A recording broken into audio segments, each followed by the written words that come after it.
आज के सत्संग की शुरुआत करते हैं और मैं रिक्वेस्ट करूँगा आशु मनचंदा आंटी से कि प्लीज़ वो आएँ और सत्संग की शुरुआत करें। गुरुजी के चरणों में कोटि-कोटि प्रणाम। नमस्ते गुरुजी और सारी संगत को जय Guruji. Thank you Kunal uncle, Vikram uncle और पूरी मंदिर मैनेजमेंट जिन्होंने आज ये सौभाग्य दिया कि मैं गुरुजी के जो किए हुए इतनी ब्लेसिंग्स हैं उनको आप सबके साथ शेयर कर सकूँ। थैंक यू आप सबका और गुरुजी का कोटि-कोटि धन्यवाद। It was 2005, एंड ऑफ 2005 जब फर्स्ट टाइम गुरुजी के दर्शन हुए हमें।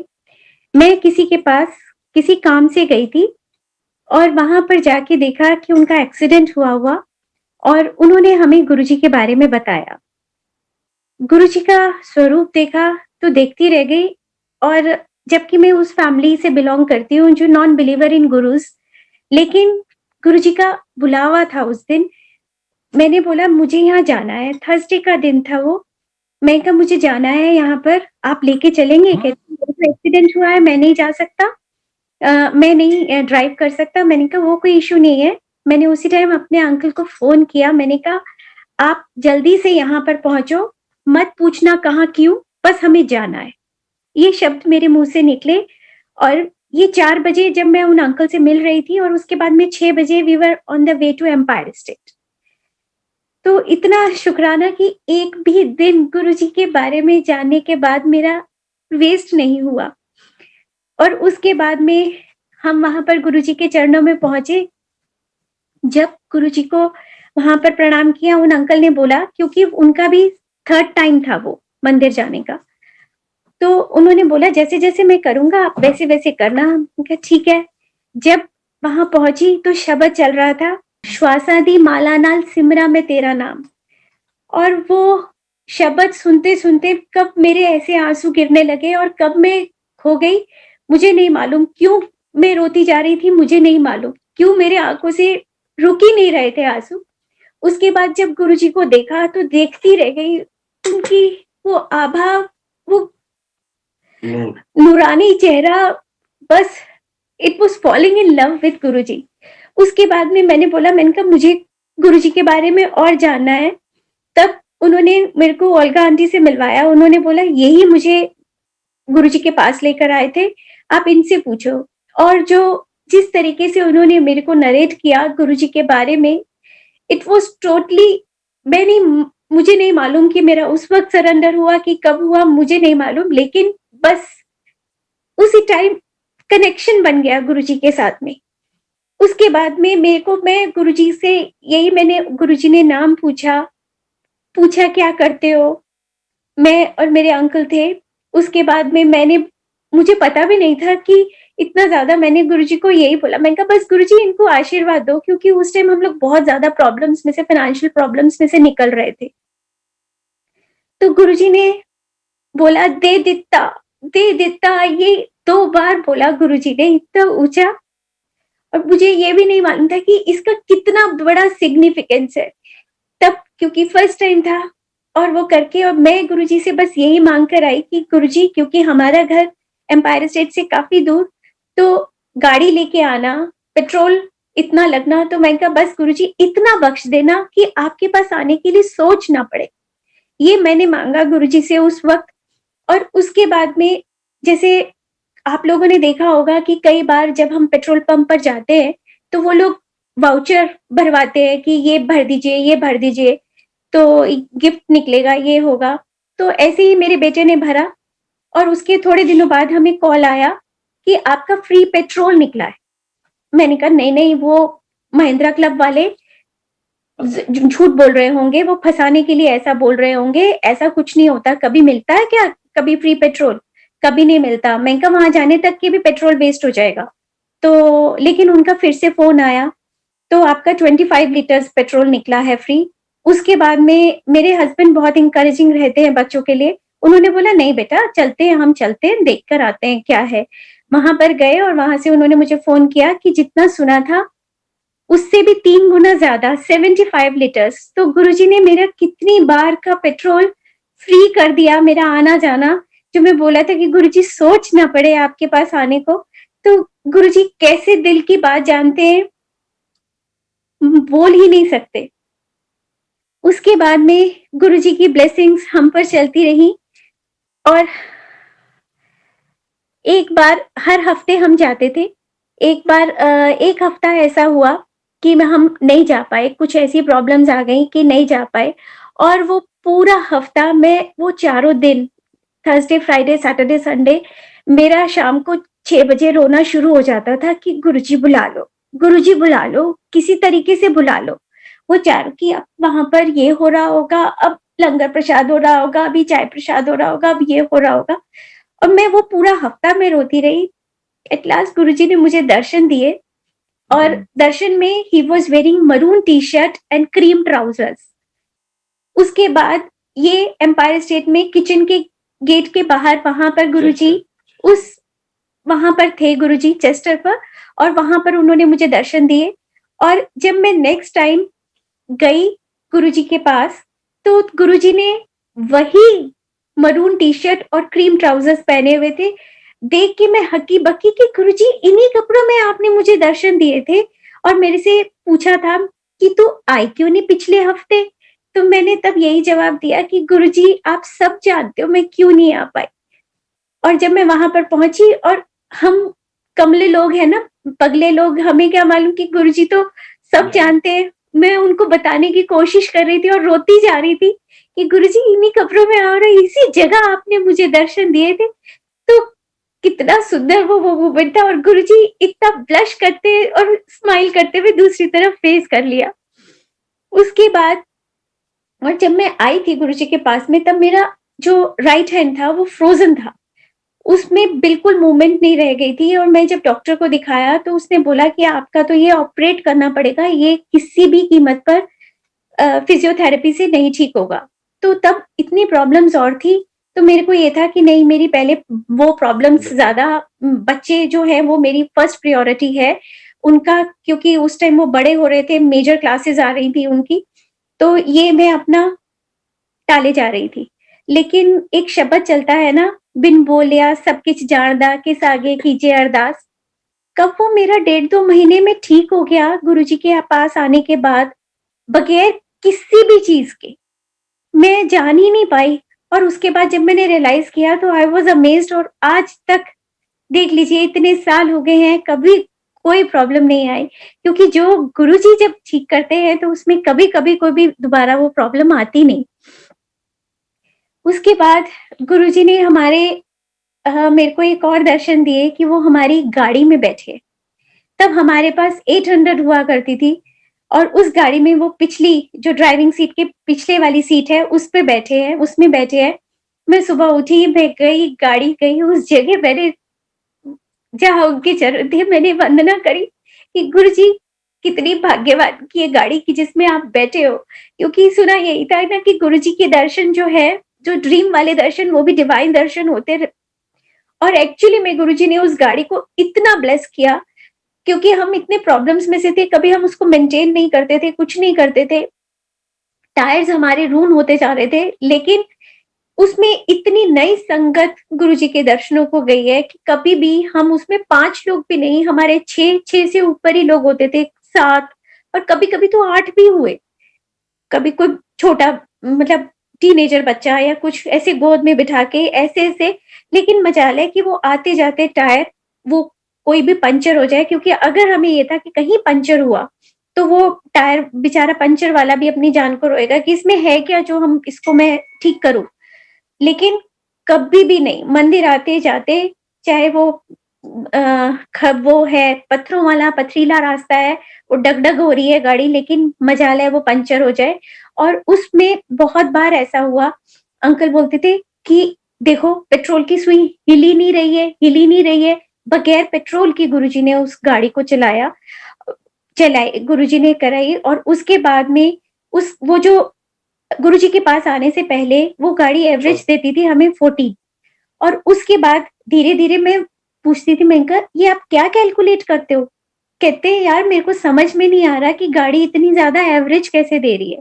वो बढ़ते-बढ़ते उसकी एवरेज 23 वहां तक पहुंच गई। हम लोग अमेज्ड थे कि ये बगैर किसी मेंटेनेंस के कैसे हो रही है। तो मतलब गुरुजी की कृपा सिर्फ इंसानों पर ही नहीं होती है, वो जो हम ऑब्जेक्ट्स यूज करते हैं उस पर भी होती है। ऐसा ही एक सत्संग हमारे वॉशिंग मशीन का भी है, बाकी भी कई ऑब्जेक्ट्स का है।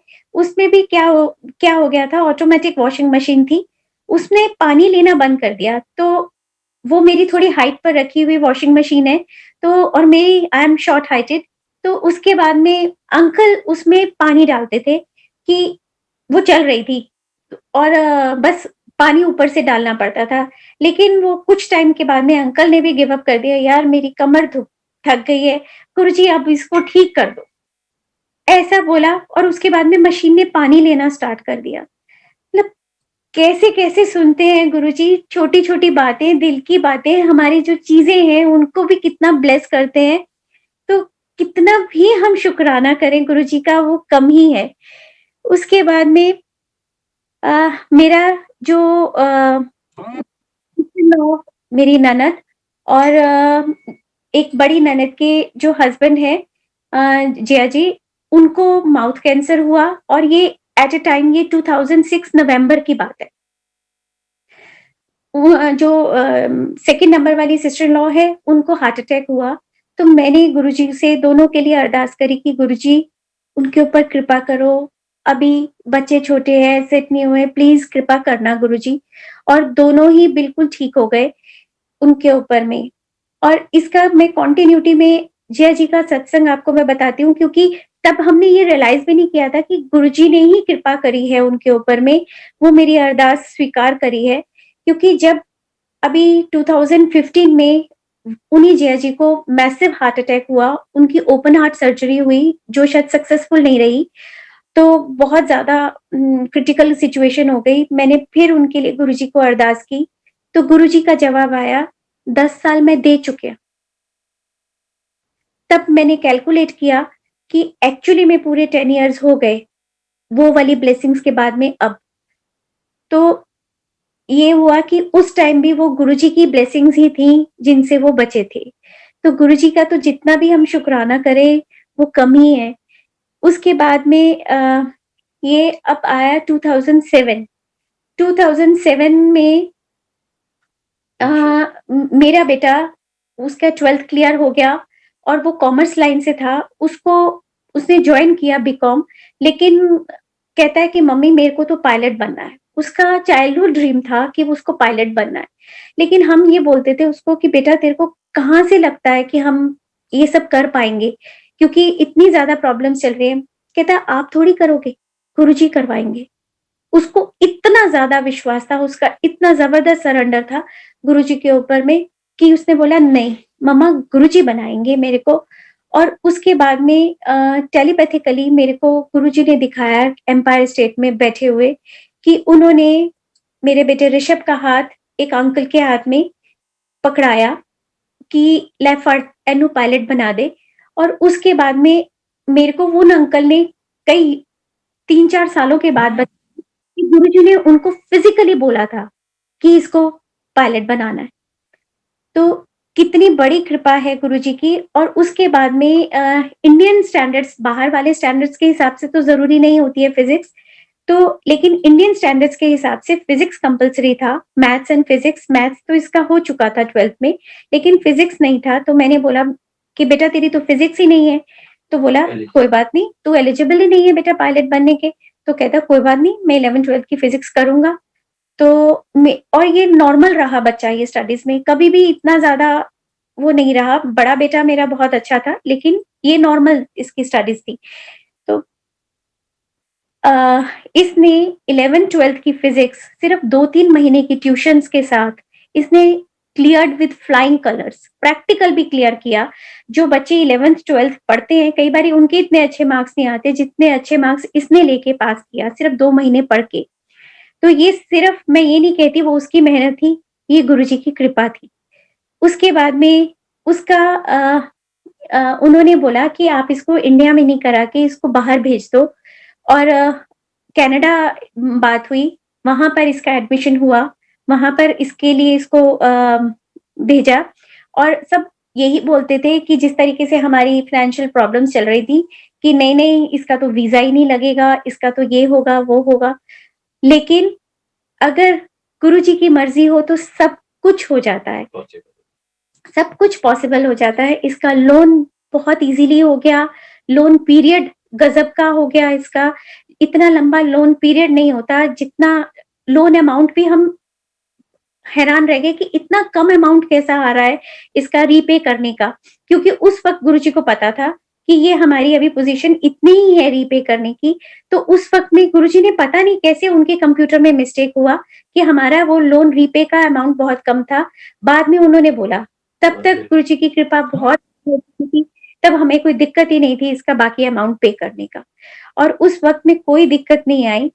और इसके अलावा एक जो और एक गुरुजी की कृपा बहुत ज़्यादा हुई उस वक़्त में, एक बहुत जब गुड टाइम्स हमारे चल रहे थे, तो एक काफ़ी ह्यूज अमाउंट का लोन अंकल ने फ्रेंडली लोन अपने एक फ्रेंड को दिया था। तो उसके बाद में लेकिन उसको काफ़ी प्रॉब्लम्स आ गई, तो मेरे हस्बैंड बहुत ही सॉफ्ट हार्टेड है, तो बोला कहते, "आप चिंता मत करो, जब भी आपको होगा तब आप मेरा लौटा देना, आप पहले अपने बाकी लोगों के वापस कर लो। जो कुछ भी आपको टेंशन्स बाकी लोग दे रहे हैं", इन्होंने अपने फ्रेंड को बोला। तो उसके बाद में वो रिलीव्ड हो गया। और लेकिन उसके बाद वो कहाँ गायब हुआ हमें पता नहीं। 10 साल हो गए उसको। और जब हमारे ऊपर प्रॉब्लम्स आई तो वो अपना दिया हुआ पैसा याद आने लगा हमें बहुत ज़्यादा। और तब तक हम गुरुजी के पास नहीं पहुँचे थे। हमने हर जगह, हर मंदिर जाके अरदास करनी। और जैसे ही हम गुरुजी के पास पहुँचे और ऋषभ के जाने का वक़्त आया, तो वो बंदा का फ़ोन आया और बोला, "आशु, पहचाना मैं कौन बोल रहा हूँ?" मैंने कहा, "आवाज़ जानी-पहचानी लग रही है, लेकिन मैं याद नहीं आ रहा, आपका नाम याद नहीं, मैं पहचान नहीं पा रही।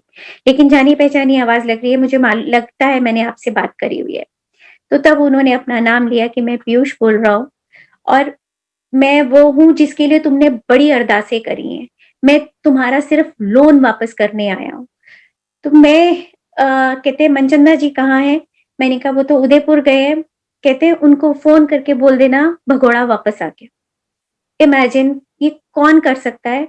उसके बाद वो यहाँ आया, इंडिया आया, दिल्ली आया।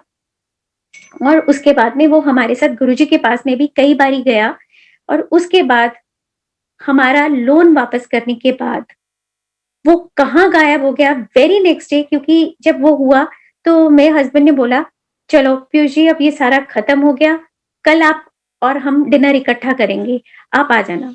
नेक्स्ट मॉर्निंग उसको फ़ोन किया, फ़ोन नॉट रीचेबल।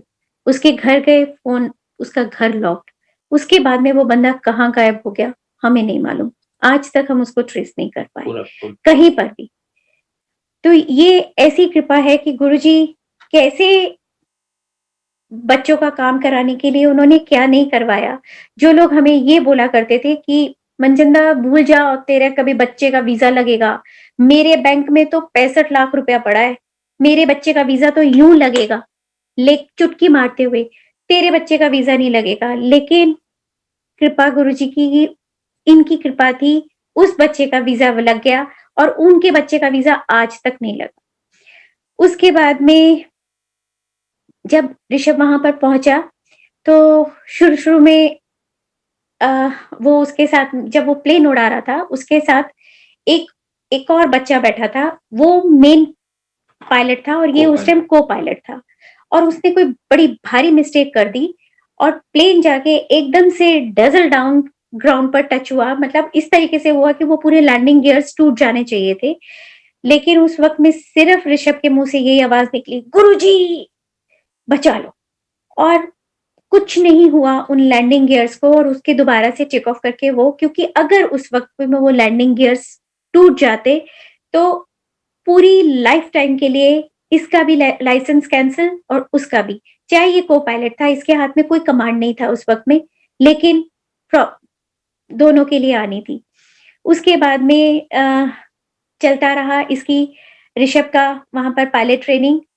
और लेकिन वहाँ पर जो वेदर है वो बहुत ही अजीबो-गरीब रहता है। कभी लो सीलिंग, मतलब क्लाउड्स बहुत नीचे होते हैं कि बच्चे फ्लाई नहीं कर सकते, कभी कोई प्रॉब्लम, कभी कोई प्रॉब्लम।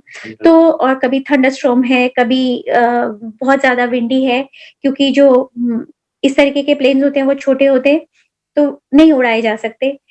उसकी वजह से इसका जो पीरियड था वो लंबा होता चला गया और यहाँ पर जो बैंक ने था कहा कि आप पूरी फीस ले लीजिए, नहीं तो अब हम नहीं दे पाएँगे। उनका एक टाइम पीरियड होता है, तो हमने पूरी फीस हमने कहा ठीक है, हमने आज भी देनी, कल भी देनी, हमने वो पूरी फीस स्कूल में जमा करवा दी कनाडा के। लेकिन उसके बाद में उस बंदे का कुछ लाइसेंस प्रॉब्लम आ गया और वो स्कूल बंद हो गया। और स्कूल बंद हुआ उसके बाद हम बहुत दिन तक कोशिश करते रहे कि हमारे पैसे वापस मिल जाएँ, लेकिन हमारे पैसे वो वापस नहीं मिले। अब जो बच्चा था वो ना इधर का रहा ना उधर का, पायलट ट्रेनिंग भी पूरी नहीं हुई और वहाँ पर और वो कुछ कर नहीं सकता था, तो उसने दूसरी जॉब स्टार्ट करनी और उसको ये मालूम था कि अब मेरे पेरेंट्स इतना कर्जा ले चुके, इतना सब कुछ कर चुके और hats off to my child, उसने इतनी मेहनत करी, पैसे जमा करे और इतना जुनून उसको पायलट बनने का, उसने दोबारा नए सिरे से एक कॉलेज में एडमिशन लिया। अपनी सारी सेविंग्स उसने उसमें फीस के उसमें डाल दी, क्योंकि वो एनआरआई था वहाँ का, तो इसलिए उसको ज़्यादा फीस पे करनी पड़ी। अगर वो वहीं का सिटीज़न होता, तो शायद कम होती, लेकिन इतनी ज़्यादा फीस पे करने के बाद अभी उसका थोड़ा ही टाइम हुआ था कि उसका कनाडा के उससे एक लेटर आता है कि you have to leave Canada, you can not, ये आप अपना कोर्स पूरा नहीं कर सकते, आप इलीगल है, ये है, वो है। और उसने हमको ये बात बिल्कुल मालूम नहीं करने दी, क्योंकि उसको पता था कि अगर ये बात मेरे पेरेंट्स तक पहुँच गई तो मेरे पेरेंट्स तो पागल हो जाएँगे, वो तो बहुत ही ज़्यादा टेंशन में आ जाएँगे। उसने हमको ये बात मालूम नहीं होने दी और वो सारा केस खुद फाइट करता रहा और बहुत बाद में जाके उसने बताया, सारा उसने वो अ, गया वो वकीलों के पास गया, जो भी जानकार थे कि अब मैं क्या कर सकता हूँ कि मेरे को यहीं पर रहना है और मैं इतने सारी अपनी सेविंग्स दे चुका हूँ फीस में और फीस भी वापस नहीं होनी थी। तो उन्होंने बोला नहीं, तुम्हें तो अब कनाडा छोड़ना ही पड़ेगा, कनाडा छोड़ना ही पड़ेगा। तो उसने सिर्फ बोला गुरुजी मेरे पास और कोई भी नहीं, ना मेरे पास पैसा, ना कुछ, सिर्फ आप हो गुरुजी जो मेरे को इससे निकाल सकते हो। और गुरुजी ने निकाला। उसके बाद जो एक दीदी इसके बहुत ज़्यादा टच में है, बहुत बिल्कुल बहनों, माँओं जैसा प्यार दिया, उसने भी यही बोला था कि ऋषभ तेरे को जाना पड़ेगा, कनाडा छोड़ना पड़ेगा। और जब देखा कि वही डिसीजन बदल गया और इसको अलाउ कर दिया गया, इसको वर्क परमिट भी मिल गया, तो वही बोला ऋषभ तेरा विश्वास जीत गया, मान गए हम तेरे गुरुजी को कि उनकी वजह से ही ये सब हुआ है, नहीं तो किसी भी कीमत पर ये नहीं हो सकता था। उसकी विश्वास उसका अपरंपार है। और उसके बाद उसके ऊपर में एक वो जो गाड़ी था, वो टोरंटो, ओंटारियो वहाँ की जो स्टेट है, वहाँ पर वो चलाता था। उस स्टेट से वो सैस्काटून एक दूसरे स्टेट में आया, सस्कैचुअन। वहाँ पर सब कुछ वो उसका लीगल था, सिर्फ एक जैसे हमारा यहाँ पर वो जो व्हीकल का कौन-सा टेस्ट होता है हमारा? लर्निंग। नहीं। जो उसका एमिशन टेस्ट होता है, बस उसका वो नहीं क्लियर हुआ था। उसका जो उसमें से गैसेस निकलती हैं और बाकी सारा उसका था, सारा कुछ था उसके पास पेपर्स। तो उसकी गाड़ी को रोक लिया और कनाडा जैसे कंट्री में आप बगैर गाड़ी के सर्वाइव नहीं कर सकते, क्योंकि -45 डिग्री, -30, 35 डिग्री ऐसे टेम्परेचर में कोई भी बच्चा पैदल कैसे निकल सकता है? और इतनी दूर-दूर रास्ते और वो सब ट्रांसपोर्ट भी वहाँ पर उतना अच्छा नहीं होता कि आप पब्लिक ट्रांसपोर्ट यूज़ कर पाएँ। और उसके बाद में जो पुलिस ने गाड़ी वो करी और बोला कि पुलिस स्टेशन में भी उस गाड़ी को रखने के $100 पर डे लगेंगे। उसके ऊपर में पता नहीं कितने हज़ारों डॉलर्स का चालान कर दिया। वहाँ पर उस चालान को टिकट करते हैं, तो उसने बोला आई विल फाइट इट। तो बोला कि आर यू गिल्टी और नॉट गिल्टी? उन्होंने बोला नॉट गिल्टी। तो वो बोले कि ओके, तो वो फाइट करते हैं, तो वो कोर्ट में केस जाता है। वहाँ पर उसने कोर्ट में वो केस लड़ा खुद। और उसके बाद में उसको जो वहाँ पर एक जज के नीचे एक जो वकील होता है, वो पहले उस केस को सुनता है और वो अपनी एडवाइस देता है। तो उसने बोला कि आप जाके जज के सामने बोल देना गिल्टी, तो फिर वो आपको छोड़ देगा और ये आप इस तरीके से बात कर लेना। लेकिन ऋषभ ने बोला ओके ठीक है, लेकिन जाने से पहले उसने गुरुजी को अरदास यही करी, गुरुजी ना मेरे पास पैसे हैं, ना कुछ है, मेरे पास सिर्फ आप हो।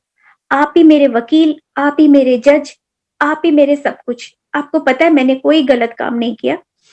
आप देखो जवाब देना। और आपने ही जो करना है करना। उसके बाद जब वो गया, उसने जो नीचे वकील था उसने उसको कुछ एडवाइस किया। अंदर जाके जज ने पूछा आर यू गिल्टी? उसने बोला नॉट गिल्टी। तो और उसके बाद में जब उसने पेपर्स देखे, कह रहे तुम तो गिल्टी हो ही नहीं, तुम्हारे तो सारे पेपर्स पूरे हैं। वही पेपर्स जो पहले भी थे, उसमें उन्होंने उसको गिल्टी बना दिया था। और अब क्या गुरुजी ने उनके पर्दा डाला या क्या किया, बोले बिल्कुल ठीक है, तुम फ्री हो। और उसके ऊपर में एक भी डॉलर का वो चलान नहीं हुआ, उसको कोई भी टिकट नहीं मिली। तो ये कृपा है हमारे गुरुजी की कि किस तरीके से कैसे-कैसे अपने बच्चों को उनका ध्यान रखते हैं, कैसे-कैसे उनको वो कराते हैं।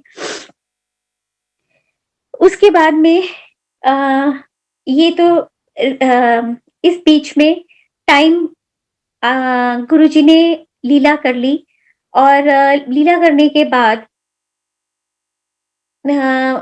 ओल्गा ने मेरे को बोला कि आशु क्या करती रहती है? हमने सत्संग स्टार्ट किया है, तुम आ जाया करो। ऐसे-ऐसे सत्संग होता है। और उसके बाद में मैं वहाँ पर जुड़ती चली गई। बहुत ही अच्छा लगता था वहाँ पर सत्संग में जाना। और शुरू-शुरू में तो सिर्फ हम जाते रहे और उसके बाद में धीरे-धीरे, धीरे-धीरे संगत इतनी बढ़ती चली गई कि कहाँ पहले ये होता था सब अपनी मर्ज़ी से सत्संग ले लिया करते थे। फिर तो डेट मतलब बुक कराना पड़ता था कि हमें सत्संग करवाना है, हमें डेट दो।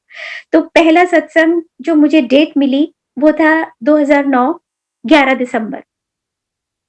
और मैं और मेरे अंकल इतने एक्साइटेड थे कि गुरुजी आ रहे हैं, गुरुजी आ रहे हैं। एक बार लेकिन मेरे अंकल ने बोला कि तुम सत्संग तब करवाती ना जब ऋषभ का ये कोर्स कंप्लीट हो जाता। तो मैंने कहा नहीं, देखो शर्तों पे मत बुलाओ गुरुजी को आने दो, गुरुजी आ रहे हैं। और उसके बाद में मतलब मुँह से गुरुजी नहीं निकलता था, ये निकलता था मेरे और मेरे अंकल के मुँह से कि शिवजी आ रहे हैं घर में। वो 2 महीने हम उनकी तैयारियों में पागलों की तरह घर में काम करते रहे कि सारी जगह सफाई होनी चाहिए, शिवजी आ रहे हैं, शिवजी आ रहे हैं, शिवजी आ रहे हैं। तो उसके बाद में ओल्गा ने मुझे यही बोला कि तुम प्लेलिस्ट चला देना और उसके बाद में मैं आके देख लूँगी। तो जब वो आई तो उसने कुछ और हमने वो प्लेलिस्ट मेरे ख्याल में दसियों बार हमने चेक करी होगी। तब 2 आरतियाँ चला करती थी सत्संग में। एक जय शिव ओंकारा और उसके बाद में चला करती थी जय श्री गुरुदेवा। हमने 2 वो करा, पूरा उसको वो कर लिया। और लकीली लोगों ने आकर कोई भी शब्द चेंज नहीं किया। और उसके बाद में बोला नहीं बहुत सुंदर प्लेलिस्ट बनी हुई है। और मैंने पहला शब्द भी तब वही चलाया था जो मेरे गुरुजी के पास पहुँचने पर मेरा पहला शब्द था, दैट वाज़ श्वासा दी माला नाल सिमरा मैं तेरा नाम। तो उसके उसके बाद में जब ये सब खत्म हुआ तो आरती हुई, पहले जय शिव ओंकारा, उसके बाद में दूसरी आरती फिर से जय शिव ओंकारा। कि मैंने अपने बेटे की तरफ देखा, बड़े बेटे की तरफ कि ये क्या? तो उसने अपने कंधे ऐसे वो कर दिए कि I don't know how it happened. तो लेकिन मेरे को गुरुजी ने जवाब दिया, "तू क्या सीगा ना, शिवजी आ रहे हैं, शिवजी आ रहे हैं, तो गुरु दी आरती किद्दां चलदी?" तो गुरुजी हमारे इतने हाईटेक कि कंप्यूटर में भी कुछ भी कर सकते हैं। मतलब गुरुजी तो खैर सब कुछ कर सकते हैं, तो कंप्यूटर की क्या औकात। लेकिन और उसके बाद में जब चेक किया तो वो पूरी वैसे ही चली, लेकिन सत्संग के वक़्त में दोनों शिव जी की आरती 2 बार चली। और उसके बाद में मैंने टेबल पर दिया लगाए हुए थे, एक जो जलती है गुरुजी की और एक तरफ टेबल के 4 कॉर्नर्स में एक तरफ तो कड़ा प्रसाद था, बाकी 3 कॉर्नर्स में कुछ दिवाली जैसे दिए थे जो हमने लगाए थे। जब सत्संग हो गया, बहुत सुंदर, गुरुजी की फ्रेग्रेंस, कृपा बहुत ज़्यादा थी। और उसके बाद में 2 दिन बाद जब हम दरबार उठाने लगे, तो देखा वो दिया चिपका हुआ है टेबल के साथ में। तो अब मेरा आइवरी वर्क हुआ हुआ था टेबल के ऊपर में, और उसके ऊपर में ग्लास लगा हुआ, और कपड़ा उसके ऊपर में जो टेबल क्लॉथ था वो 2-3 लेयर्स में बिछा हुआ था। अब ये है कि अगर आप कोई भी चीज़ चिपक गई है, अगर आप कपड़े को उखाड़ेंगे तो वो निकल जाना चाहिए, लेकिन वो नहीं निकला। उसके बाद में हमारी बेवकूफ़ी, हमें समझ में नहीं आई वो बात कि हमने उस पर खुरपियाँ, चाकू, हथौड़ी सब लगाई, पर ना तो वो दिया टूटा और ना ही वो निकला, किसी भी तरीके से। हम 2 दिन ट्राई करते रहे, मंडे भी आ गया, नहीं निकला। एट लास्ट मेरे हस्बैंड को स्ट्राइक किया कि ये तो गुरुजी की शक्ति है, जो स्थापित हुई है। ये तो गुरुजी ने वो किया हुआ है, और हम बेवकूफ़ और अनाड़ी, हम इसके ऊपर में हथौड़ियाँ और चाकू और ये सब खुरपियाँ लगा रहे हैं। तब मेरे अंकल ने बहुत ज़्यादा गुरुजी से माफ़ी माँगी, और उसके बाद में वो दिया वहाँ से ऐसे निकला जैसे कि हम एक नॉर्मल कप, खाली कप जैसे टेबल से उठाते हैं। तो ऐसी-ऐसी हमारे गुरुजी की कृपा है। उसके बाद में जो मेरा एक सेकंड सत्संग की मुझे डेट मिली, वो थी 8 अप्रैल 2011। उसके बाद में लेकिन फ़रवरी में मेरे को ओल्गा आंटी का फ़ोन आया, "आशु, मैं ये तुम्हारी डेट कैंसल कर रही हूँ। गुरुजी का हुक्म आया है कि तुम्हारे को अपने घर को रेनोवेट करना है, और रेनोवेशन में तुम्हारे पास पैसा आता जाएगा, तुम्हें कोई प्रॉब्लम नहीं आएगी। तुमने अपने घर को खूब सुंदर बनाना है, खुला-खुला सा बनाना है।" संगत ज़्यादा। तो मैंने कहा अच्छा ठीक है, और कहती है मैं नेक्स्ट डेट तुम्हारे को 14th अक्टूबर की दे रही हूँ, वो चेंज नहीं होगी। मैंने कहा ओके, ठीक है। अब मैं अपने हस्बैंड को बोला, मैं जबकि उनको काफ़ी टाइम से बोलती थी कि ना मुझे ये करवा दो, ये प्रॉब्लम आ रही है, घर में ये प्रॉब्लम आ रही है। तो वो बोलते थे कि नहीं, बड़े बेटे को एमबीए करना है, तो मैं थोड़ा-सा पैसा जो भी है मैं उसके लिए सँभाल के रख रहा हूँ। मैंने कहा अब ये गुरुजी का हुक्म आया, अब क्या करेंगे? कहते हैं अब तो कुछ नहीं करेंगे, अभी हम गुरुजी का हुक्म मानेंगे। 8 फरवरी को ओल्गा आंटी का फ़ोन आया, और 11th फरवरी को मेरे घर में हथौड़ा लग गया। उसके बाद में गुरुजी की कृपा आप देखिए कि जो भी लेबर, जो भी कॉन्ट्रैक्टर हमारे घर में आता था, वो इतने कम पैसे कोट करता था कि हम हैरान रह जाते थे कि बस इतने, और हम चुपचाप अच्छा ठीक है इतने, हम बगैर कोई बात बोले ओके डन। मतलब इतना सब कुछ करवाया गुरुजी ने, और इतने कम पैसों में करवाया कि हम हैरान रह गए। और उसके बाद अब जो भी इस घर में आता है, वो बोलता है कि बहुत ज़्यादा पॉज़िटिव वाइब्रेशंस आ रही हैं आपके घर, बहुत ज़्यादा पॉज़िटिव वाइब्रेशंस हैं। अब हम क्या बताएँ उनको कि ये तो गुरुजी की कृपा है, हमारा तो इसमें कुछ भी नहीं, ये तो गुरुजी है, जो इस घर में यहाँ पर विद्यमान है, और सब कुछ उन्होंने ही करवाया है। उन्हीं की मेहर है, उन्हीं की रहमत है, ये सारा कुछ। और उसके बाद जो मेरा बड़ा बेटा था, अब उसकी मैं सत्संग सुनाती हूँ। उसने बोला कि मम्मा मेरे को तो एमबीए यूएस से करना है, या उसने बोला मुझे हैदराबाद से या यूएस से। तो मैं वो बोला, मैंने कहा बेटा तुम दोनों बच्चे बहुत ही गज़ब हो दोनों भाई, कि एक इतना एक्सपेंसिव कोर्स वो करना, और अब तेरे को एमबीए तो वो है। कहता नहीं, अब तो मैंने सोच लिया अब मैं यूएस से ही करना है।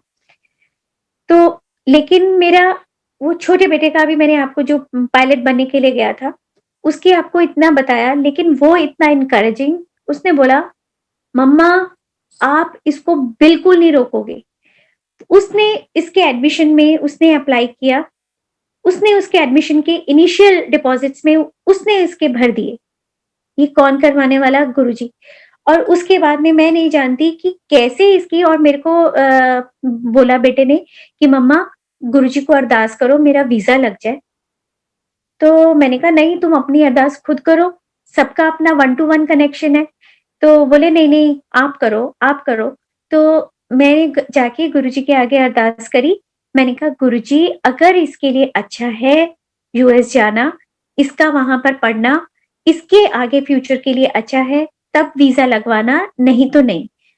और गुरुजी कंडीशंस अप्लाई। फीस नहीं है मेरे पास, फीस का इंतज़ाम आपको ही करना होगा।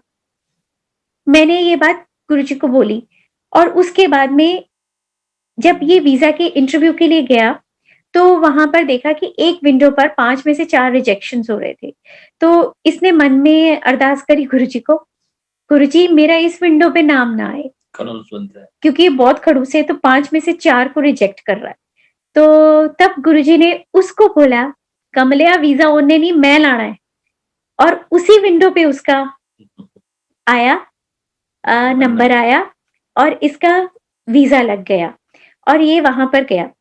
और उसके बाद में जब वहाँ पर ये गया तो सबको जैसे हम सुनते थे कि जो भी बाहर जाता है, 1 वीक में 20 घंटे की जॉब बच्चों को मिल जाती है और उससे वो अपनी लिविंग निकाल लेते हैं। तो हमारे को भी यही था कि हो जाएगा इसका भी ऐसे, लेकिन पूरा सेमेस्टर बीत गया, इसकी जॉब नहीं लगी।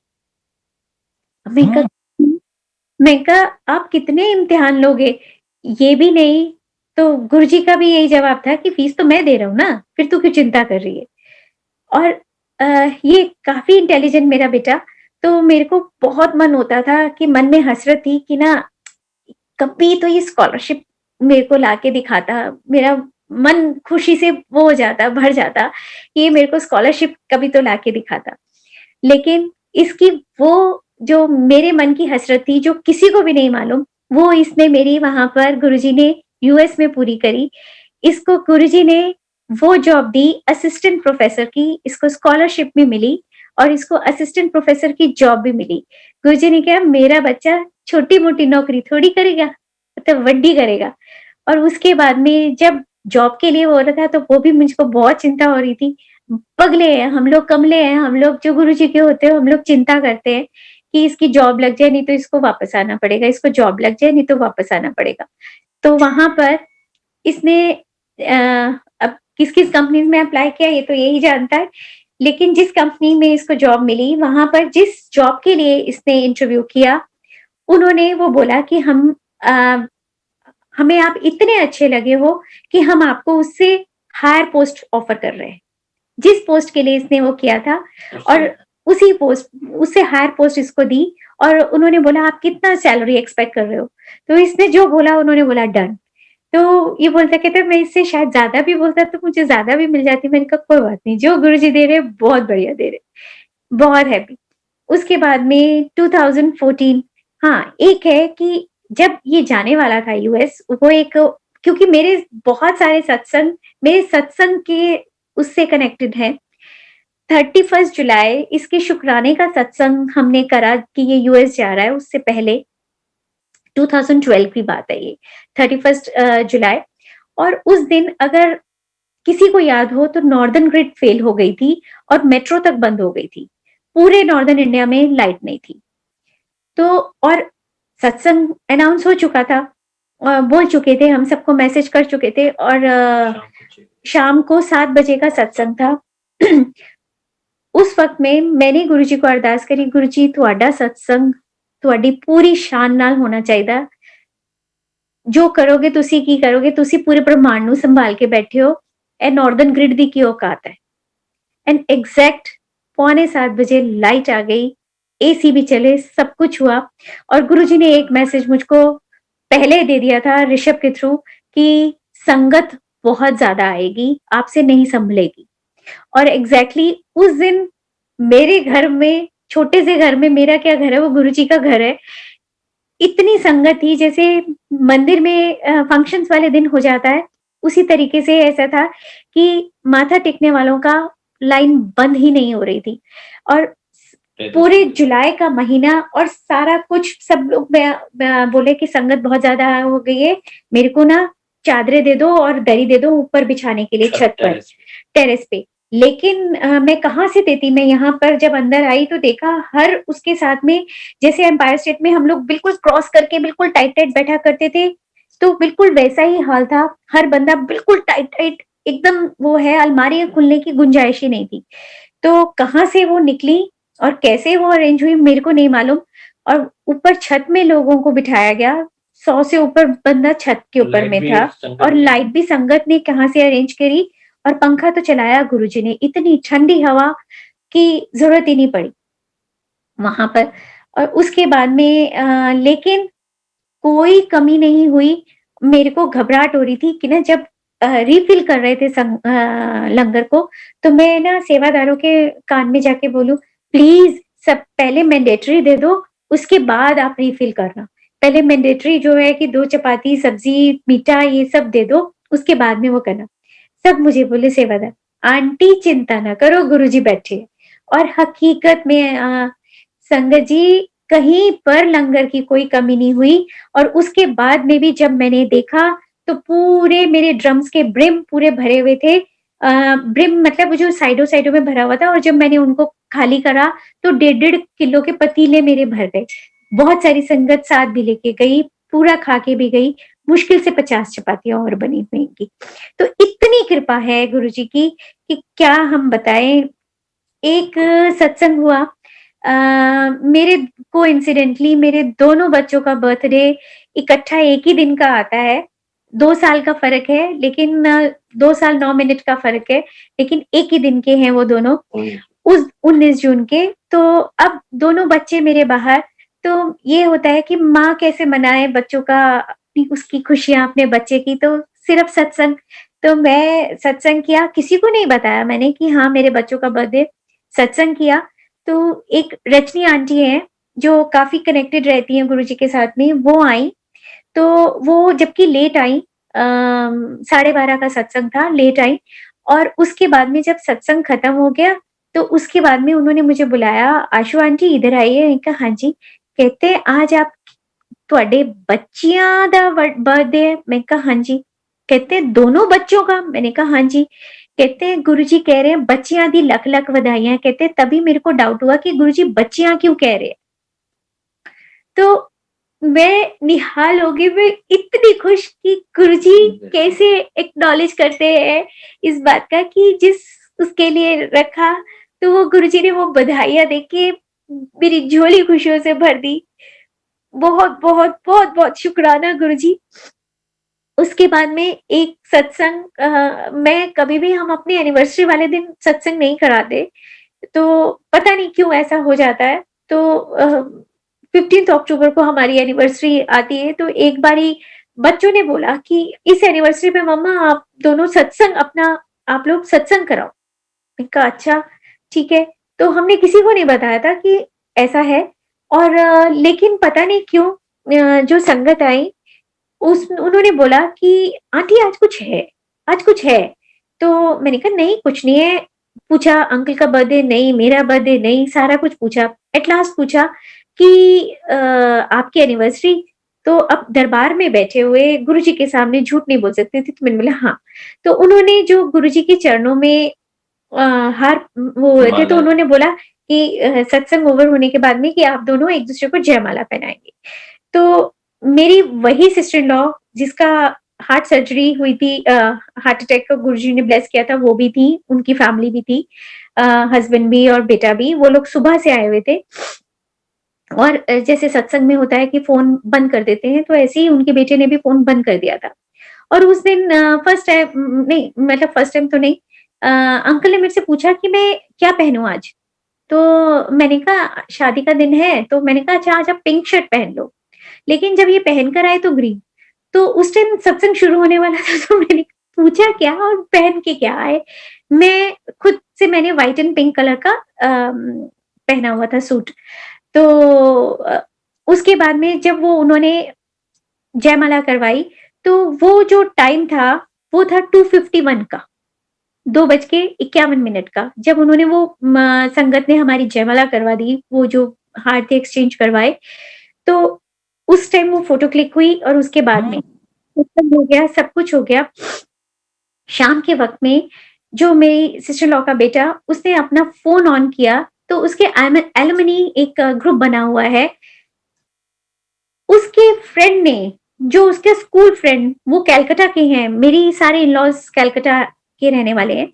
तो वो उसका ग्रुप भी ऑफ कोर्स कलकत्ता का, तो वो उसका फ्रेंड वो बॉम्बे रहता है, और उसने वो फ़ोटो जो हमारी जयमाला वाली खींची हुई थी, वो फ़ोटो उसने सुबह 10 बजे मेरे हमारे नेफ्यू को भेजी हुई।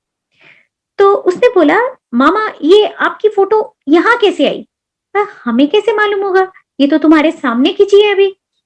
तो और उसने अपने फ्रेंड से पूछा कि ये फ़ोटो तुम्हारे पास कैसे आई? कहते पता नहीं, मैं नहीं जानता इन लोगों को और ना ये मेरे को मालूम है कि ये फ़ोटो मेरे पास कहाँ से आई। मेरे को तो ये भी नहीं मालूम कि मैंने ये तुम्हारे को भेजी है। जब मैं इन लोगों को जानता ही नहीं हूँ, तो मैं कैसे वो करूँगा? तो अब हमारे को जो बात समझ में आई वो ये कि जो हमने पहनना है, जो हमने करना है, वो सारा कुछ वो गुरुजी की प्लानिंग होती है। वो सब कुछ गुरुजी हमारा डिसाइड करते हैं कि क्या होगा, क्या नहीं होगा। ऐसा ही कई और सत्संग हैं। अ, एक बार हम लोग गाड़ी गुड़गाँव से आ रहे थे, तो गुड़गाँव में जो पहाड़ी वाला रास्ता जिसको बोलते हैं, उसी रास्ते पे और रात के 11:30 बज गए थे, हम अपना दिल्ली वापस आ रहे थे। तो उस पहाड़ी वाले रास्ते पे चढ़ाई चढ़ते हुए गाड़ी बंद हो गई। अब ये बोले कि एक्सेलेरेटर फ्री हो गया है। वो एस्केलेटर ही नहीं काम कर रहा है, तो मैं क्या करूँ? गाड़ी बंद हो गई। तो मैंने कहा गाड़ी स्विच ऑफ करो, गुरुजी का नाम लो, गुरुजी को याद करो और स्टार्ट करो। बस गुरुजी की कृपा, गुरुजी के नाम में इतनी शक्ति कि वो स्टार्ट करी तो वो स्टार्ट हो गई और हम लोग निर्विघ्न घर तक पहुँच गए। नहीं तो एकदम से कितनी चिंताएँ दिमाग में घूम गई थी कि 11:30 का वक़्त है, इस टाइम ना कोई मैकेनिक मिलेगा, इतना सुनसान रास्ता है, वहाँ पर ज़रा-सा भी रात हो जाए तो निकलते हुए डर लगता है और ये कई साल पहले की बात है, तब की बात है ये। और एक आपको लॉकेट का आपको बताती हूँ। एक बार मेरी नीज़ उसके बेबी हुआ था, तो उसकी पार्टी थी। हम लोग गुड़गाँव ही गए थे। तो वहाँ पर मेरे ब्रदर ने मुझे बोला कि आशु ये ऐसे गेस्ट हैं, बड़े फॉर्मल गेस्ट हैं, तो लेकिन इनके कोई भी कंपनी नहीं है, तो तुम इनको कंपनी कर दो। मैंने कहा ओके। अब हम उनके साथ बैठे हैं, अब वो बातचीत का वो अनजान, हम अनजान उनके लिए, तो बातचीत का कहाँ से तो हमारा तो वैसे भी घूम फिर के ना कोई भी हो तो गुरुजी का ही बात गुणगान शुरू हो जाता है, हमारे मुँह से तो वही निकलना शुरू हो जाता है। तो उन्होंने बोला, "हाँ, हाँ, मैं जानता हूँ एम्पायर स्टेट ये वो वो वाले, वो तो ऐसा करते थे, वैसा करते थे।" ही स्टार्ट टॉकिंग समथिंग नॉनसेंस। तो हमसे बर्दाश्त नहीं हुआ, तो मेरे हस्बैंड ने उन्होंने ना अपने लॉकेट पहना हुआ था, तो वो लॉकेट निकाल के दिखाया, तो कि मैं इन गुरुजी की बात कर रहा हूँ। तो बोले, "हाँ, हाँ, मैं इन्हीं गुरुजी की बात कर रहा हूँ।" तो हमें उसके बाद में मैंने अपने हस्बैंड को इशारा किया क्योंकि मुझे ये अच्छा नहीं लगा कि इन्होंने खाते-खाते झूठे हाथ से गुरुजी का लॉकेट बाहर निकाला, अपने शर्ट में से। तो उसके बाद में जब हम घर पहुँचे तो मैंने देखा इन्होंने आके चेंज किया तो बोले, "अरे! मेरा लॉकेट।" बस मेरे दिमाग घूम गया कि मैंने कहा अरे झूठे हाथ लगा दिए थे, कहीं लॉकेट गिर गया, अगर वहीं गिर गया, वो लॉन में हम बैठे थे, तो वो तो वहाँ पर तो वेटर्स चल रहे होंगे, हाय! मेरे गुरुजी के ऊपर कहीं किसी का पैर ना आ गया हो, कुछ ना आ गया हो। वो रात में ही जाके हमने गाड़ी देखी, गाड़ी में लॉकेट नहीं मिला, सुबह जाके देखा नहीं मिला। कितनी बार देख लिया, जो क्लीनर है गाड़ी क्लीन करने वाला, उसको भी बोला कि देखो ऐसा-ऐसा गुरुजी का लॉकेट है, तुम्हें कहीं दिख जाए वो, नहीं हुआ। बड़ी माफ़िया माँगी, 4 दिन हो गए कि गुरुजी हमसे बहुत बड़ी गलती हुई, आपने तो बोला हुआ है कि अगर कोई नहीं मानता तो कन्विंस करने की कोशिश मत करो, बस एक बार बोलो उसके बाद चुप हो जाओ। तो हमसे बहुत बड़ी गलती हुई और गुरुजी झूठे हाथ लगा दिए आपको, गंदे हाथ लगा दिए। बहुत माफ़िया माँगी और उसके बाद में जब हम गए, नीचे गए, गाड़ी खोली तो ड्राइविंग सीट के बिल्कुल right in the middle locket पड़ा। अब बताओ, कैसी लीला हमारे गुरुजी की अपरंपार। क्या नहीं करते, क्या कैसे नहीं करते वो, बता ही नहीं सकते। खैर जो अ, ऐसा है कि जब हम गुरुजी की शरण में होते हैं, तो गुरुजी 90% तो हमारे कर्म माफ़ कर देते हैं, लेकिन 10% तो हमें भुगतने होते हैं। तो कुछ ना कुछ परेशानियाँ आनी वाजिब है, आएँगी भी, लेकिन हमें कभी भी ये रास्ता ना तो छोड़ना है, ना ही इससे भटकना है। चाहे वो जितने ऊपर आए, नीचे आए, हमें ये रास्ता गुरुजी का चरणों में ही रहना है, छोड़ना नहीं है। 2014 मेरे अंकल के नीज़ में बहुत पेन हुई। अ, तो बोलने लगे कहते मेरे बहुत ज़्यादा दर्द हो रहा है, मेरे से खड़ा नहीं हुआ जा रहा। तो पेन किलर ले लिया, किसी ने संगत ने ही उनको पेन किलर दिया कि ये खा लो, ये बहुत अच्छा है। इन्होंने वो पेन किलर खाया और उसके 1-2 दिनों बाद में बोले कि ऐसे मैंने देखा कि इनकी टाँगों में ना कुछ ऐसे रेड-रेड रैशेज़ से स्टार्टेड कि ये क्या है? पता नहीं, समझ में नहीं आया कि ऐसे ऐसे लग रहा था जैसे कुछ ज़ख्म हो गया हो, कुछ भी नहीं, छूने में कुछ नहीं, लेकिन वो ब्लड पूरा स्टेन ऐसे। और उसके बाद में वो इनके पेन बढ़ता चला गया। मैं अ, लगा रही हूँ ऑइंटमेंट लगा रही हूँ, तेल मालिश कर रही हूँ, लेकिन कुछ भी नहीं हो रहा। तो वही अभी जिस भांजे की अभी मैं बात कर रही थी इनके नेफ्यू की, वही आया, तो मैंने उसको बोला, मैंने कहा बंटी बेटा मामा को डॉक्टर के लेके चलते हैं, तबीयत बहुत खराब हो रही है और हम रहते हैं 3rd फ्लोर पर। तो और जब हम नीचे बड़ी मुश्किल से उतरे और गाड़ी में बैठे तो बोलते हैं मेरे को अगर डॉक्टर एडमिट करने के लिए बोले तो मुझे हॉस्पिटल एडमिट करा देना। जब ये बात बोली तो मेरे होश उड़ गए क्योंकि ये डॉक्टर के पास ही जल्दी नहीं जाते। तो जब ये बोला तो मेरे को समझ में आ गया कि इनको कितनी ज़्यादा तकलीफ होगी। उसके बाद में वही रात हमने इनको हॉस्पिटल में एडमिट किया। डॉक्टर जिसके पास हम जा रहे थे वो नहीं मिला, सीधा हम फिर हॉस्पिटल ही गए, वहाँ पर इन्होंने एडमिट किया। इससे पहले इनके कुछ टेस्ट हमने करवाए थे जो एक टेलीफ़ोन पर ही मैंने पूछे थे डॉक्टर से, तो उन्होंने बोला था ये टेस्ट करा लो। तो लेकिन उन्होंने वो नहीं माने, उन्होंने और सारे टेस्ट किए। 15 दिन उन्होंने एडमिट रखा, लेकिन जो इनकी प्रॉब्लम थी वो डायग्नोज़ नहीं वो कर पाए, वो नहीं पकड़ पाए। बस लेकिन उस दौरान गुरुजी ने अपनी वो कृपा रखी कि संगत आती रही, इनको प्रसाद खिलाती रही और इनकी बॉडी बिल्कुल ऐसे हो गई थी स्टिफ, ना ये हिल पाते थे, ना ये अपना मूव कर सकते थे, उठना, बैठना और साइड चेंज करना, करवट लेना, वो भी बहुत-बहुत दिक्कत हो गई थी इनके लिए।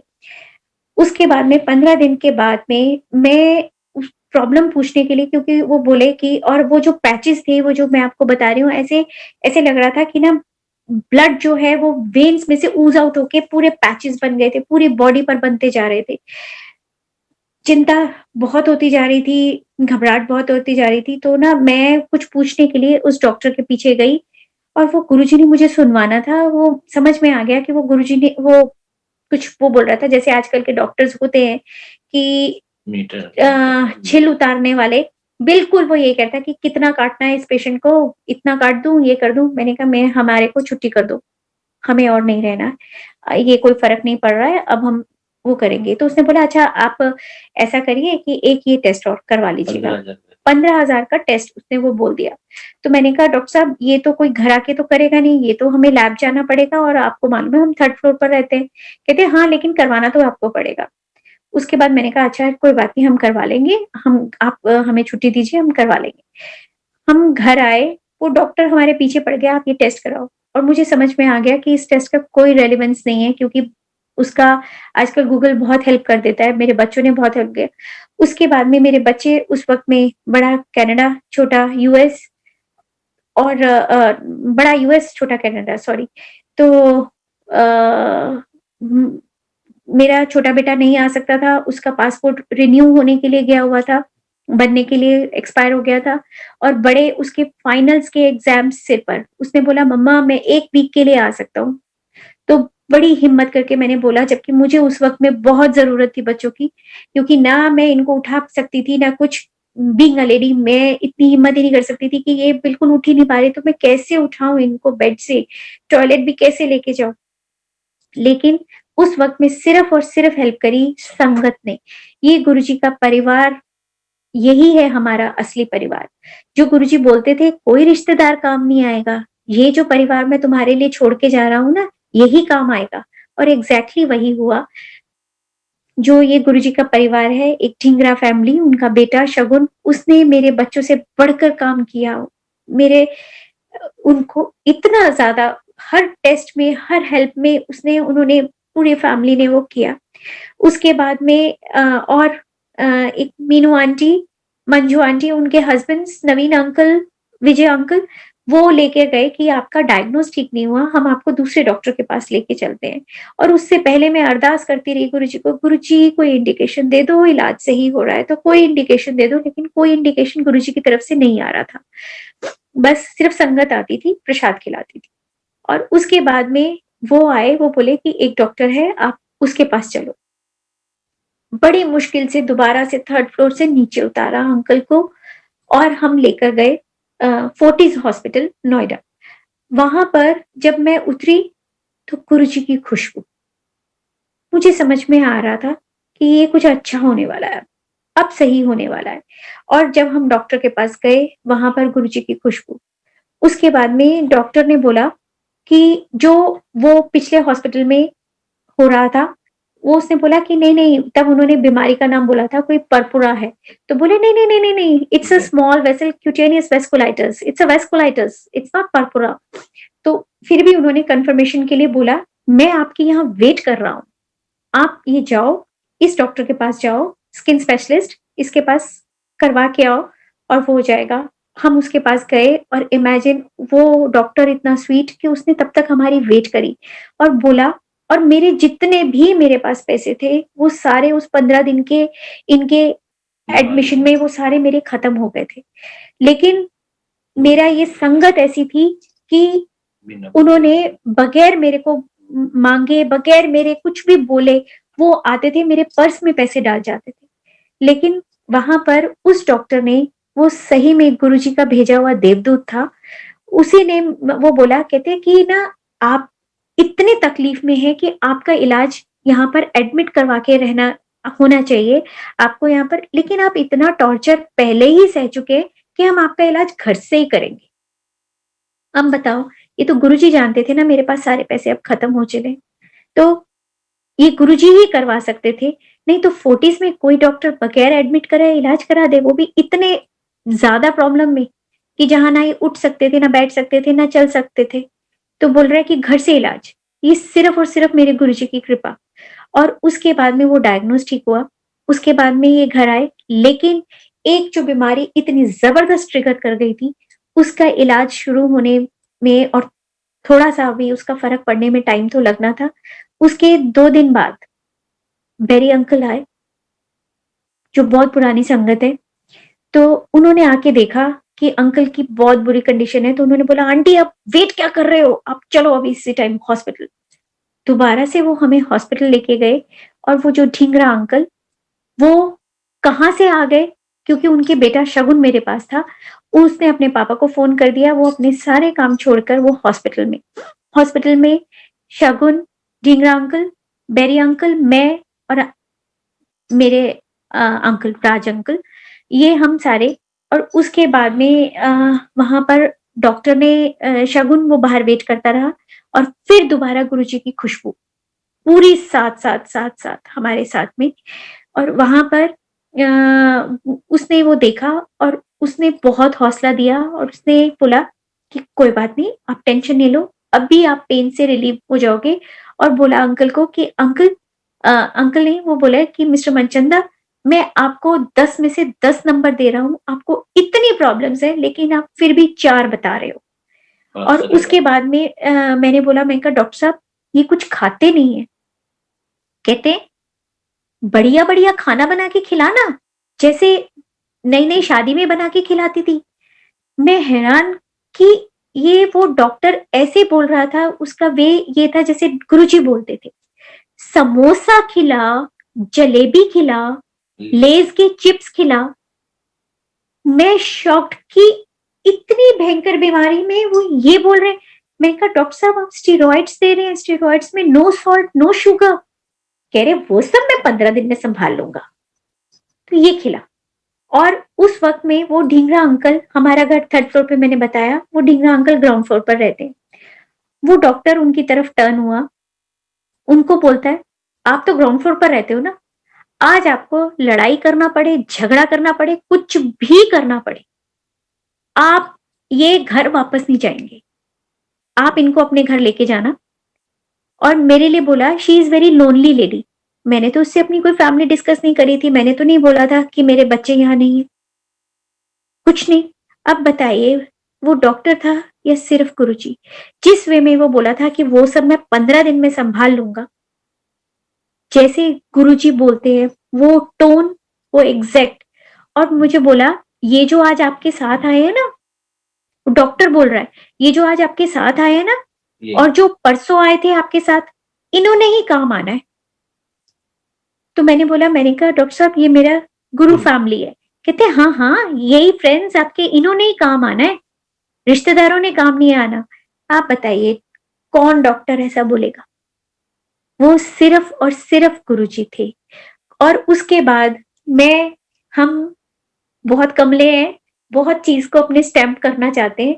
मैं उसके बाद जितनी बार फॉर्टीज़ गई, मैं बार-बार हर डिपार्टमेंट में जा-जा के वो देखती थी, लेकिन वो खुशबू कहीं नहीं आई, कभी नहीं आई। और वो गुरुजी दोनों बार साथ में गए, और उसके बाद में मुझे समझ में आ गया कि वो बहुत ज़्यादा ज़रूरत मेरे घर का, वो कई बारी गुरुजी आपको अपनी जगह से चेंज करवा देते हैं। इसीलिए 10 मैं दिन 10 हम 10 दिन ढींगरा अंकल के घर रहे। जो कोई बीमारी में बंदा किसी को भी वेलकम नहीं करता, गेस्ट को आजकल लोग वेलकम नहीं करते, और इतनी बीमारी में वो आंटी ने छुट्टियाँ ली, इतनी सेवा करी, उस परिवार का तो हम जितना भी शुक्राना करें, उतना कम है। बहुत-बहुत गुरुजी उनके ऊपर मेहर रखें, उनकी उनके ऊपर में हमेशा गुरुजी की कृपा बनी रहे, यही हमारे हमेशा दिल से दुआएँ निकलती। और उसके बाद लास्ट, गुरुजी की कृपा एक और, कि इनका भांजा, एक और बड़ी से सबसे बड़ी सिस्टर इन लॉ का, मेरी 4 सिस्टर इन लॉज़ हैं। सबसे बड़ी सिस्टर इन लॉ का बेटा यहाँ पर दिल्ली आया गुरुजी के दर्शन के लिए, लेकिन वो दिल से मानता नहीं था गुरुजी को। तो उसने बोला कि मैं तो मामी तब मानूँगा कि अगर कोई भी चमत्कार मेरे सामने हो। तो मैंने कहा, ऐसा है बेटा, अगर गुरुजी को दिखाना होगा, तुझे मनवाना होगा, तो दिखा देंगे, नहीं तो कोई चैलेंज नहीं करो। मैं कहा, तुम्हें आना है, तुम्हें जुड़ना है, अपनी श्रद्धा से जुड़ो। मैं कहा, नहीं, चैलेंज मत करना मेरे गुरुजी को। लेकिन उससे पहले क्या हुआ था कि अब हमारे पास गाड़ी थी होंडा सिटी, तो होंडा सिटी का एक पावर विंडो का एक स्विच खराब हो गया था। तो उसके बाद में जब हमने पूछा होंडा वालों से, तो उन्होंने बोला 10,000 एक स्विच चेंज करने का। नहीं, सब पूरा सेट चेंज होगा तो 10,000। तो हमने कहा चलो, अभी हमने इग्नोर मार दिया कि चलो थोड़े दिन बाद में करा लेंगे। उसके बाद में उसके सामने फ़ोन आता है हमको होंडा के शोरूम से कि जी वो आपका पावर विंडो का स्विच खराब हो गया था ना, हम आपके चारों बदल देंगे फ्री ऑफ कॉस्ट। मैंने कहा, क्या बोला आपने? Free of cost. मैंने उसको सुनाया अपने भांजे को, मैंने कहा, ले देख ले गुरुजी की कृपा, देख ले उनका चमत्कार, कि एक स्विच का 10,000 वो माँग रहे थे, और यहाँ पे वो चारों वो बोल रहे हैं फ्री। तो मैंने उनसे ये दोबारा से पूछा, मैंने कहा, आप कोई चार्जेज़ नहीं लेंगे? सर्विस चार्ज भी नहीं लेंगे? टैक्स भी नहीं लेंगे? कह रहे नहीं। तो हम गए फटाफट, दोबारा से चारों स्विच उन्होंने चेंज करे। तो ऐसी कृपा है गुरुजी की, गुरुजी ने अगर किसी को कुछ दिखाना है, तो कुछ भी दिखा सकते हैं। और अभी लास्ट ईयर 2019 15 अक्टूबर को फिर से हमारे घर में सत्संग हुआ था, शादी का सत्संग मेरे छोटे बेटे की, जो पायलट है। तो उस दिन क्या हुआ था, बेरी अंकल थे, खन्ना अंकल जो चाय सेवा में है संडे की मंदिर में, तो वो सब भी थे यहाँ पर। और वो लंगर प्रसाद जब गरम कर रहे थे, तो एक जो दाल प्रसाद थी, वो इट वाज़ इन 2 कैसरोल्स, एक बहुत बड़ा 10 केजी वाला कैसरोल था और एक 5 केजीज़ वाला कैसरोल था। लेकिन एक्सीडेंटली वो 10 केजी वाली जो दाल प्रसाद का था, मखनी दाल का, वो कैसरोल ऐसे टिल्ट हुआ कि पूरी की पूरी दाल ज़मीन पर। ये भोग लगने के वक़्त हुआ। मुझे नहीं मालूम, क्योंकि साथ वाला फ्लैट भी हमने उस टाइम लिया हुआ था, तो ये सब वहाँ हुआ, मुझे नहीं मालूम। मेरा बेटा जिसकी शादी थी, वो भोग लगाने आया, सिर्फ़ एक वही अब वो वाला कैस्ट्रोल बचा था। तो उसने गुरुजी को भोग लगाते हुए बोला, मन में अरदास की, "गुरुजी तुहानू तो पता है सब कुछ की हो गया। हुण मैनू अब 4 बजे से स्टार्ट था वो सत्संग, 4 से 6 था। तो ये बोला कि गुरुजी मुझे ऐसी जगह भेजना जहाँ से अच्छी साफ-सुथरी दाल मिल जाए, हाइजीनिक मिल जाए।" क्योंकि उस टाइम पर किसी भी होटल्स में से भी दाल मिलना बहुत मुश्किल होता है 5:30 बजे के करीब। तो उसने ये अरदास की, तो गुरुजी ने उसको टेलीपैथिकली जवाब दिया, कोड लोड नहीं, एसजी पूरा हो जाओ। तो वो आया और उसने बैरी अंकल को बताया कि गुरुजी का ये जवाब है। तो उन्होंने बोला बस ठीक है। गुरुजी ने बोला तो पूरी हो जाएगी। इमेजिन संगत जी, इतनी दाल वो इतने लोगों को पूरी हुई कि लास्ट में रात के 10 बजे भी संगत आई, 25 लोग आए, उन 25 लोगों को भी हलवा प्रसाद वो पूरा हो गया। मैंने उस दिन मेरे को लगा कि वो हलवा प्रसाद सिर्फ मुझे नहीं मिला, तो वो कैसरोल के ब्रिम में जो ऊपर ढक्कन से थोड़ा-सा लगा हुआ था, मैंने कहा अरे वाह! मुझे मिल गया, मिल गया। मैंने कहा थोड़ा-थोड़ा आप लो, तो आप लोगों को नहीं मिला, जो लास्ट में रात को 10 बजे संगत आई थी। तो उन्होंने बोला नहीं-नहीं, हमारे तो प्लेट में कड़ा प्रसाद था। अब बताइए वो कड़ा प्रसाद भी कहाँ से आया? कड़ा प्रसाद तो खत्म था। वो कह रहे नहीं, हमारी प्लेट में तो डला हुआ था। और वो दाल प्रसाद भी क्या, कड़ा प्रसाद, या लास्ट तक जो चीजें सारी संगत को मिली वो सब उनको मिली। ऐसी-ऐसी कृपा मेरे गुरुजी की। और 19 नवंबर को छोटे बेटे की शादी थी और उसके बाद में शादी के बाद जैसा होता है एनवेलप्स खोलते हैं, तो जो सबसे पहला एनवेलप हमारे हाथ में आया, that was golden colour, beautiful envelope. उसके ऊपर मोर पंख बना हुआ और खोला तो हुई। नए करारे नोट बिल्कुल, और कोई नाम नहीं, और हैंडसम और amount. Very very huge amount, good amount, very handsome amount. तो हमें वो समझ में आ गया कि ये मेरे बिल्कुल। गुरुजी की ब्लेसिंग्स है, जो उन्होंने मेरे बच्चे को दिए, हमको दिए। तो इसी के साथ मैं अपनी वाणी को विराम देती हूँ। थैंक यू गुरुजी, अनंतम शुक्राना आपकी ब्लेसिंग्स का, और मेरे से जो भी भूल चूक हुई हो वो मुझे माफ करना गुरुजी। अगर मेरे से कोई भी गलत शब्द निकल गया हो, कुछ भी हुआ हो, मुझे क्षमा करना। थैंक यू संगत जी।